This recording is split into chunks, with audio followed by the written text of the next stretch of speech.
Sorry, trying to get the camera under control.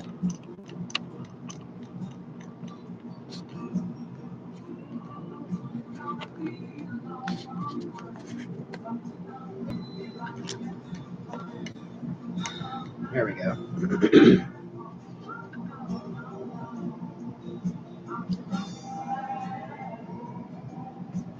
Alright. I'm going to look at my references now. Hope everybody's having a good morning. I think I'm going to turn on some hip-hop lo-fi or something. City pop. I cannot resist city pop.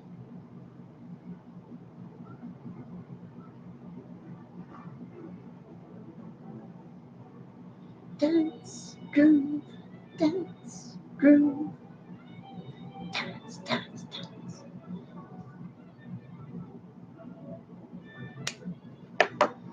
So, my technique here is that I start in blue, and then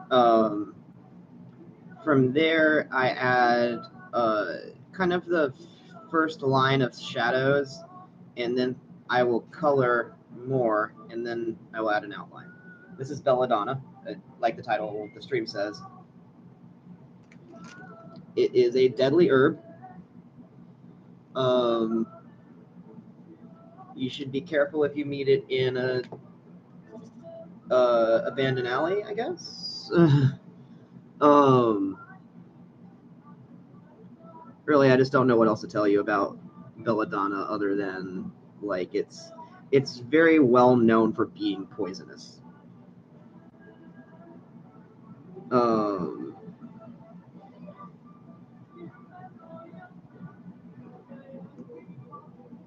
Stevie Nicks has an album named Belladonna, and a lot of people know about Belladonna from that.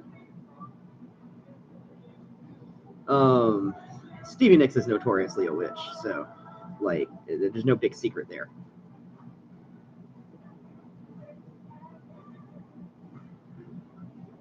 God, I grew to Stevie Nicks so much as a kid. She was like sort of my unofficial introduction to witchcraft. Let's see.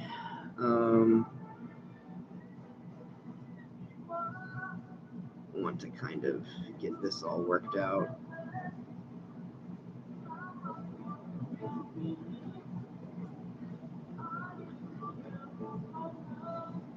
This leaf is let's see. This one I want to leave some interesting little ridges of light right underneath the little veins here.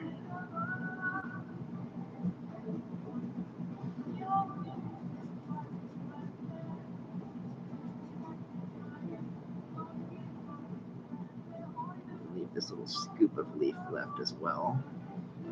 And I'll keep continuing that up the stalk.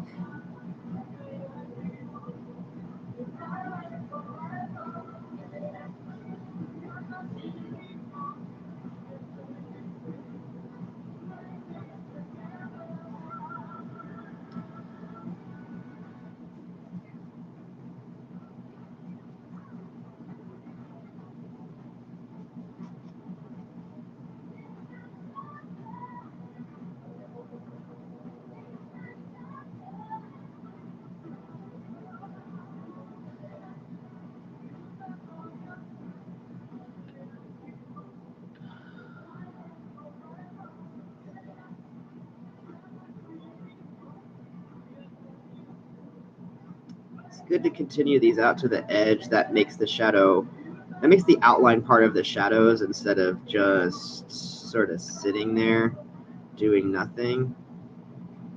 It helps it become part of the illusion of the image later.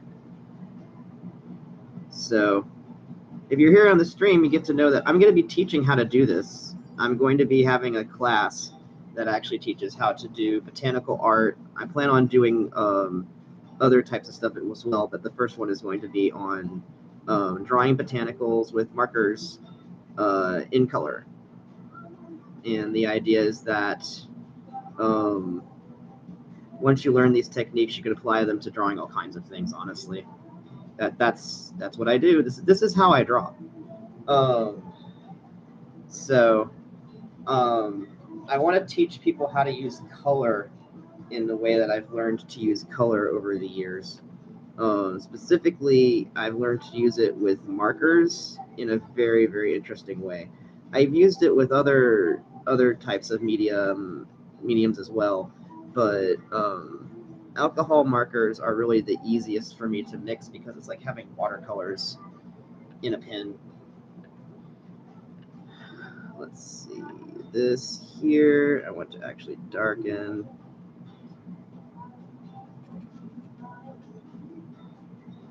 I don't know if anybody has seen The Wall by Pink Floyd, like the movie The Wall, with the animations and the live action. But there's an animation in it of a song that doesn't appear on the Wall album because of length considerations. And there's an animation in the beginning of two flowers basically getting it on, and one of them is a belladonna flower. It represents the woman that the main character has been in a relationship with. And I really only realized that while doing this drawing. I had never looked up or tried to figure out what kind of flower that was. It's a very toxic relationship, so it makes a lot of sense. Let's see. I really want to get the contrast of these shadows right, so I'm taking extra care.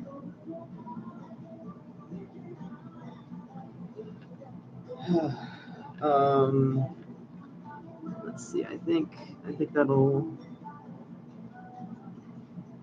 I think I'll just go ahead and make that. There.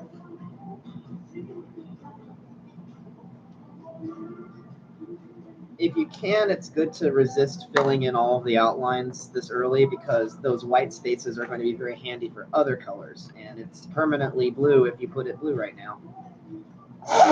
Excuse me, I'm going to blow again.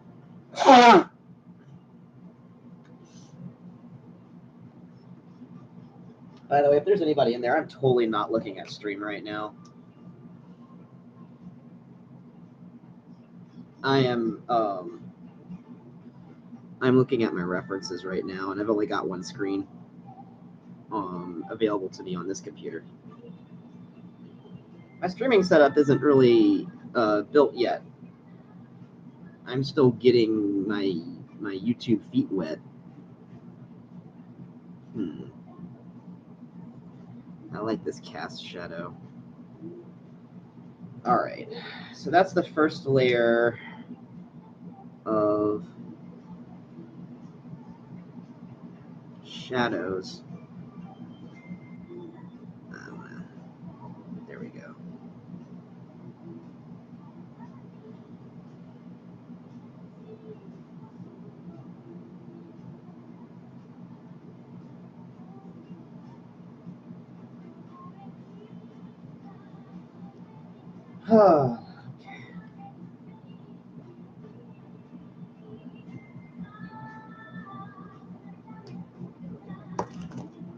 All right. So there's a lot of yellow highlights, yellowish highlights on these leaves from the references I'm looking at. It's like a very bright yellow leaf. I think because they're also in the sun a lot, but I want to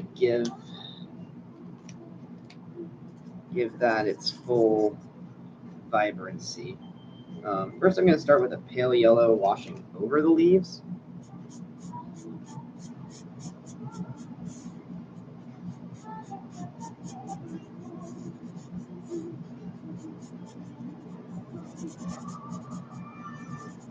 As you can see, it does mix into green, but sometimes it takes a little time. The fibers of the paper are a little thick, and so if the ink is going to mix together, it has to do it inside the fibers of the paper. I'm going to go ahead and do this for the entire green parts of the plant. It'll help to differentiate it early from the Belladonna. I'm not going to color the inside of the flower where it's yellow because I'm going to use a orangey yellow for that. Or a more accurate color, I'm not sure yet. All right. So that's first pass. And this is just pale. It's because the light itself is kind of is very, very pale, and I want to preserve that. This is too orangey. What did I just now use? Wasn't this? Wasn't this? Need a nice bright yellow. There we go. Now I'm gonna go with another line of it to really intensify the color. One of the first things that you can do to really differentiate your art is to mix your colors instead of using them pre-mixed. And when it comes to greens, you can get some very interesting greens by combining yellow and blue that will not come in your marker set. The marker set will usually have greens that are a little bit more, they usually look a bit more emerald in tone, and that means that they're very blue / jewel toned, and you'll find that greens in nature are a spectrum of colors at once. Like in the leaves, you'll see yellows, you'll see greens, you'll also see reds. You'll see reds as shadows, as undertones. You'll see purples if there's yellow. If it's bluish leaves, you'll see some oranges contrasting, and this is before fall happens. So now we've got like this much more vibrant yellow-green happening. And I think at this point I would go ahead and add, part of it is that my greens that I have in this marker pack are kind of dull in my opinion, so I want to make sure to construct something good. Let's see. Can't really do much with that. I think we'll just add some variation. Okay, yeah, building up helps too. What's great about alcohol markers is that if you add more ink, it does actually add more pigment. That doesn't really happen with water-based markers because the paper gets too soaked for you to really get that, to build the pigments up. The paper fibers are already swollen and full of water, but this is alcohol as a base instead of water, so the paper fibers are mostly just catching pigment. The alcohol evaporates very quickly. Okay, and then adding these midtones really gives the feeling that this is green now and not just yellow and blue. And all of this has been mixing yellow and blue. I have not actually added a green marker to these leaves. Part of the reason why I think I felt like doing this was because I started with blue, and that meant that my mind naturally wanted to follow through with, like, okay, if we've started with blue, then if I want to make that green, all I have to do is add yellow. So at some point, if you keep using this color theory stuff, you will think in color theory. It will just be a natural. For me, it's like math. 2 + 2 = 4. Yellow plus blue equals green. I've kind of had that down in my brain since like primary school. Okay, that looks very good. And when you mix the colors together in the paper, your eyes are also mixing together the colors. Whenever you see very light blue and very light yellow together, you're going to naturally see green. And so that mixing of colors together is very similar to what your eyes are doing whenever you're outside looking in natural light. Because the light itself is colored, and it's washing on top of other colored objects. So color is like mixing in your eyes almost. So just mix colors, you will always like what happens. If you don't like what happens, start over. Promise you eventually you will like what happens.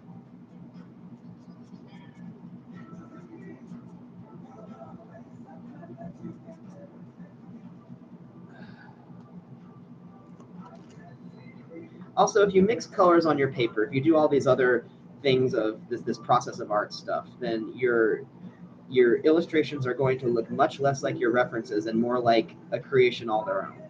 In mixing all these colors together on here, I have completely skewed off of the original lines of the photo I'm looking at for this leaf, which means that, hey, it's different now, which is what your eventual goal should be, is that you should not look like your references. You should have a piece that looks like it was created by you, like you made a belladonna, you made a plant, and that was your plant. That's what I'm doing here. I'm looking at the different references, but I am not completely copying what it is that I see, because I know that every single time a belladonna flower is created, it's going to look slightly different. So the ones that I'm looking at on my screen, there's like 8 pictures at once. I know that belladonna could look entirely different from all of these. Sometimes what I do is I take the pictures on my screen and I just scroll down some more and get different references. In fact, I think I might. No, I'm going to keep it right here, but only because there's kind of an angle to the flower I really like here. But like, I would, if you think it's time to skip to new references, just scroll around, because there's a lot to learn from nature. So I'm going to do the same with this belladonna flower here. I'm going to mix its blue into a purple by adding pink.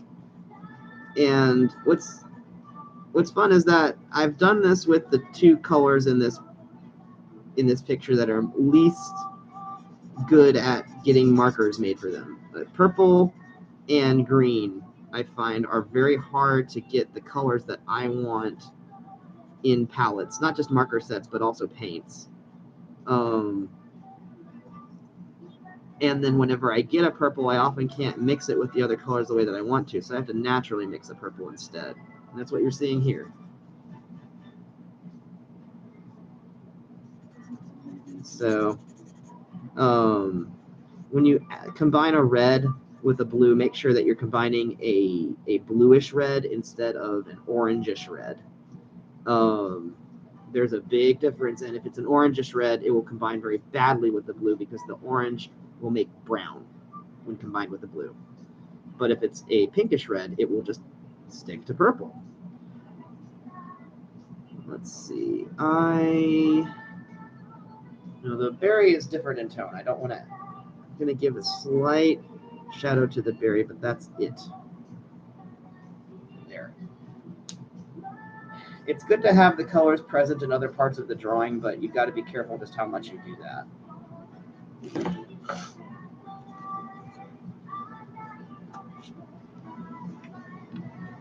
If one color is everywhere in the drawing, then the drawing's washed out. You'll unsee it. It'll come across as just the tint of the light.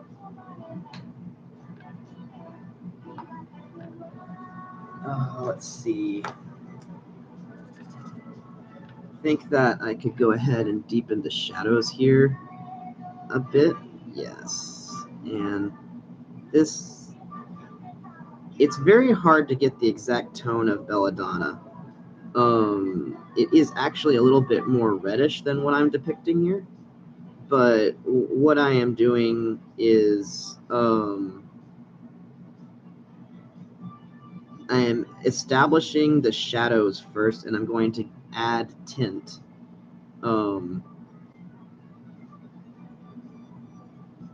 Skew it towards a more orangey red after it is that I've gone ahead and established these tones.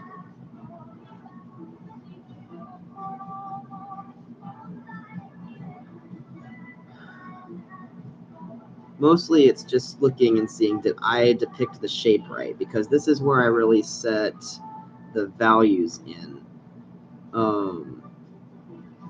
And if I didn't depict the shape right, then I need to get this part right before I go to the part where I add the orange tones in. I'm going to go ahead and make that in the middle a little bit more consistent. Just make that dark. Same here.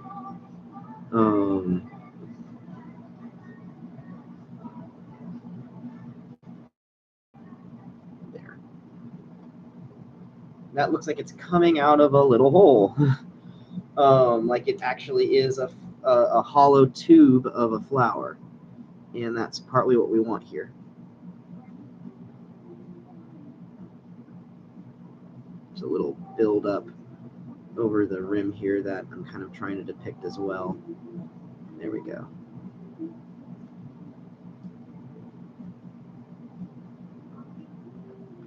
And then the other blossom, try to get all of the same type of thing done at the same time. So like that way you don't forget what color it is that you're doing something in. It's something that is very easy to do.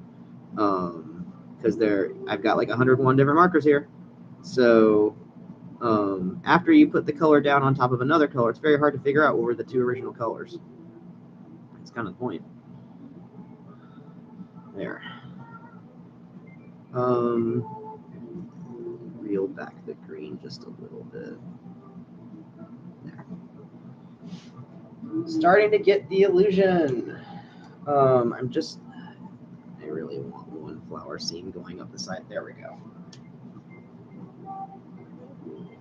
So these flowers are looking nice.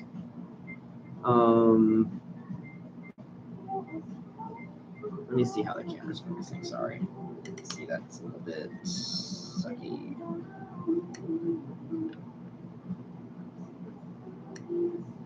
What does my camera like most? I do not know.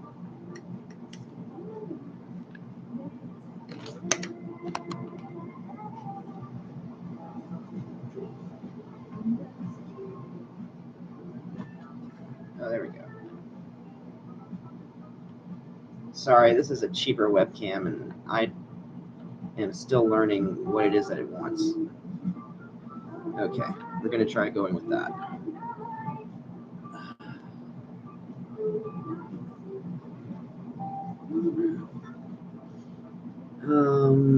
Let's see. We've got. I want to do some color matching, and then I want to handle that berry, and then it'll be final touches.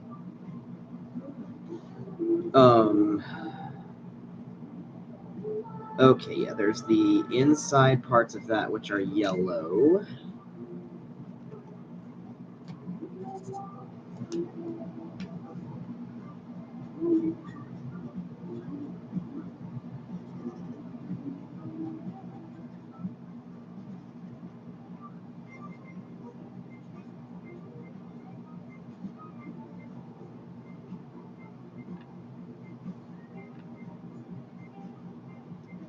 What really helps is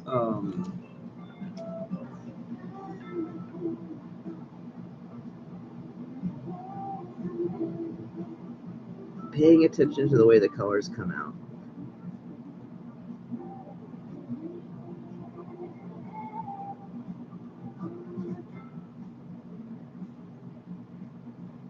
Always check and see how the colors came out. So that glow is sort of in there. I like the stamen the way it is. I want to add a little bit there.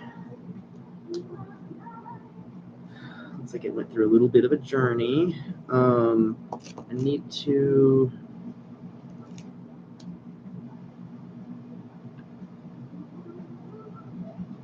There.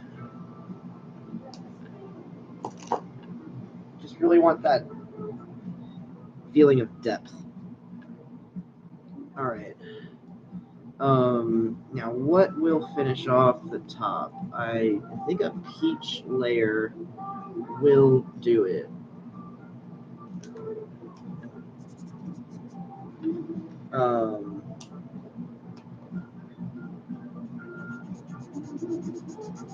This is a bit more of an orangey red, but I want to actually bring out kind of this dull color because Belladonna is a bit more of a mauve than it is a purple. So I'm adding this first to give that mauve tone to it. And then I'm going to have a different pink on top. Add color with.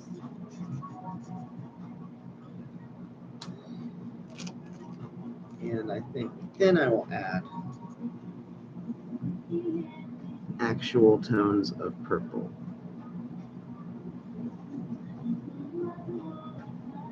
I'm really experimenting here. I've never drawn Belladonna before, and it is a little hard to depict. I think I'm going to keep it kind of line intensive for this round. Okay, fill in that. There's a strange little gap there.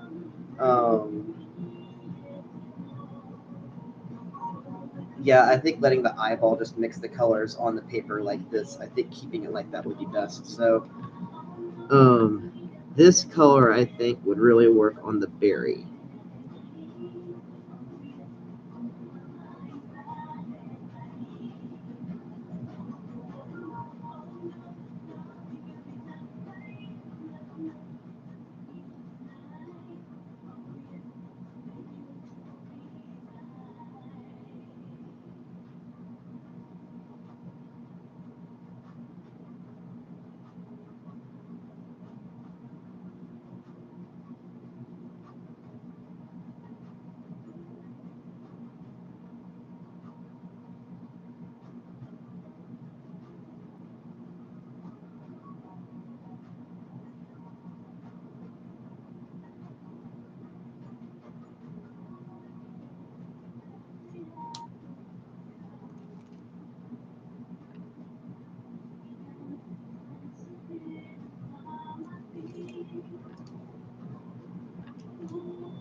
I don't quite like that berry's reflection there. I think it needs to be pared back a bit. Not reflection, the specular highlight, I mean. Let me see what I can do.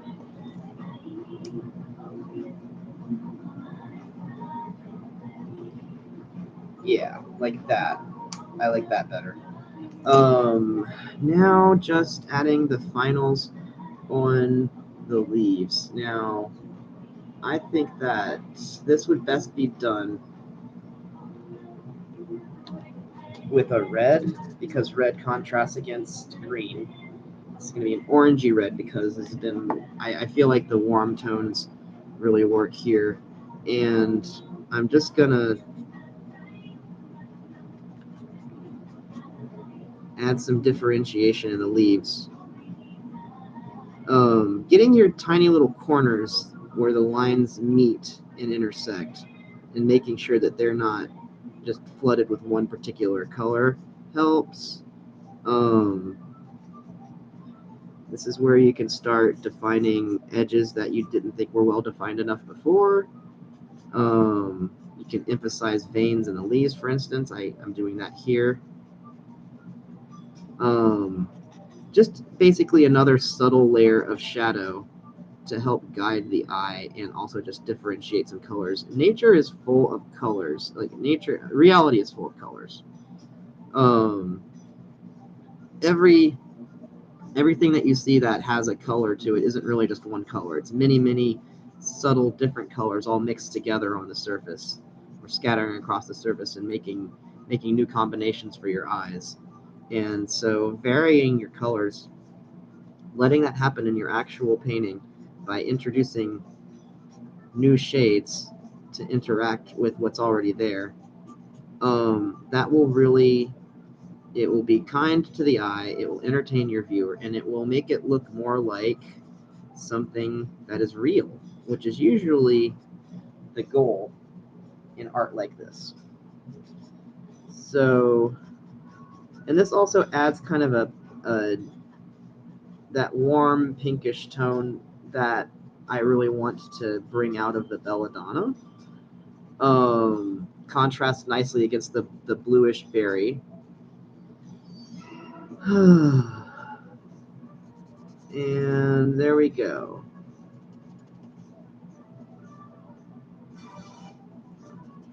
Adding a little bit more of this into the Belladonna now to really get the right tone in there and sort of help blend a few things I'm noticing are a little bit static in there. And I'm thinking I want to add some more darks in there. Differentiate a little bit more.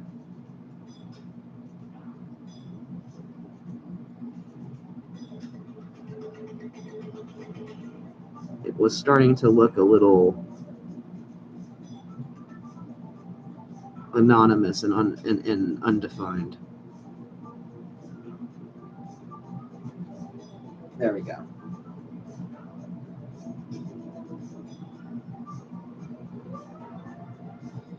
Now,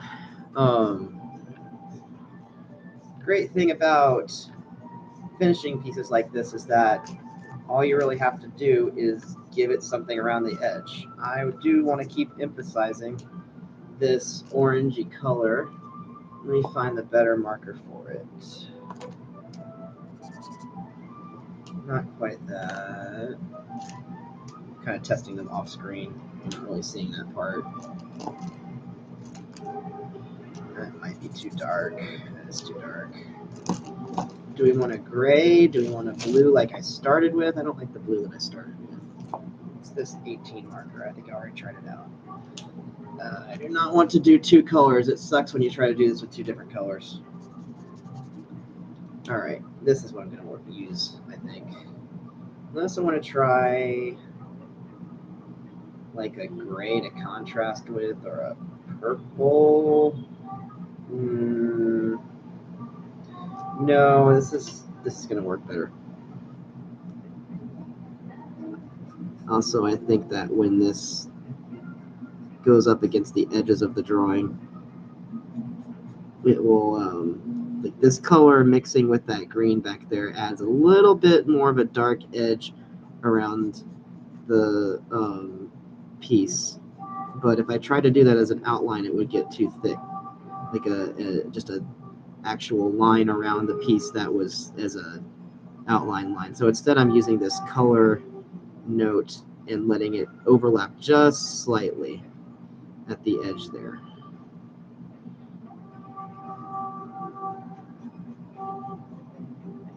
I'm going to first just get the tiny edges, and then later I'll go around with the bigger end of the marker. This makes for marks that are a little bit more interesting looking, and also I find it actually helps eliminate mistakes in the outlining process, because I'm not doing two jobs at once. I'm not trying to measure the width of the line and keep the line from overlapping too much onto the illustration I've already drawn. Instead of just paying attention to not overlapping too much, and then I can add the thick line later.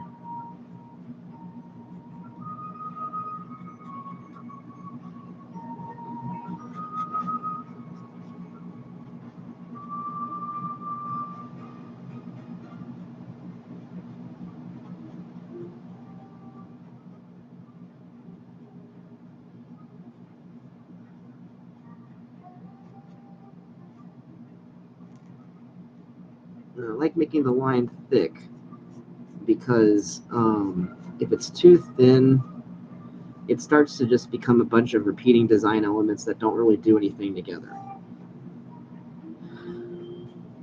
If it's thick, then it starts to feel like an extension of a background.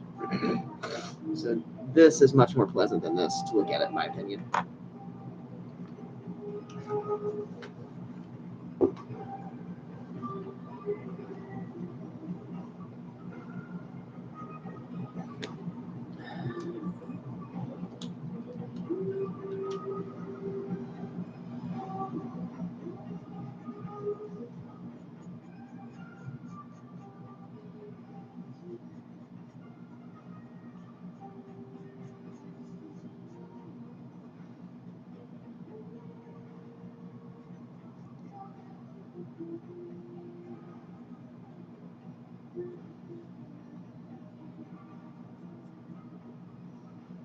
I need to be less sketchy with that. Just go for it. Let's go for it.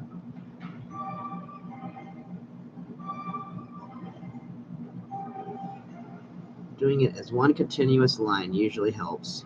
When I'm picking up and putting down again is whenever I'm starting to make lines that are annoyingly sketchy.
There.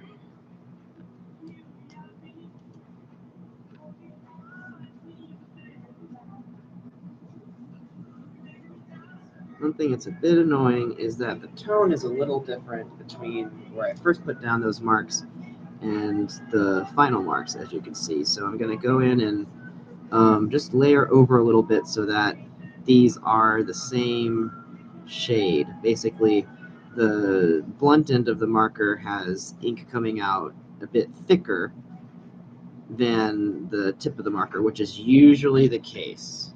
So what you'll want to do is just go in precisely and layer over a little more so that these two are blending together properly.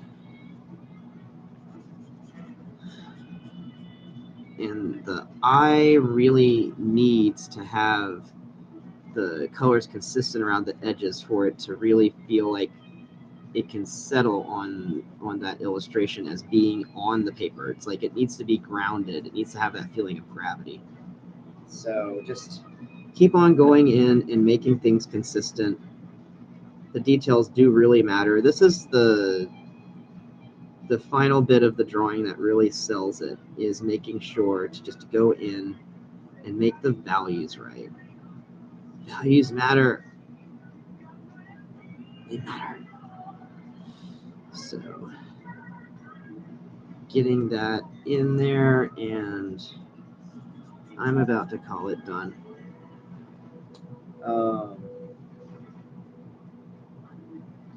Take a look at it. Yeah. I feel like there's an additional mid-tone I could be adding here, but that if I did, it would start killing the drawing. I think I'm just going to leave it here, let it be simple. And there you go. That's Belladonna. Hope you enjoyed watching the art happen. Here. Better angle.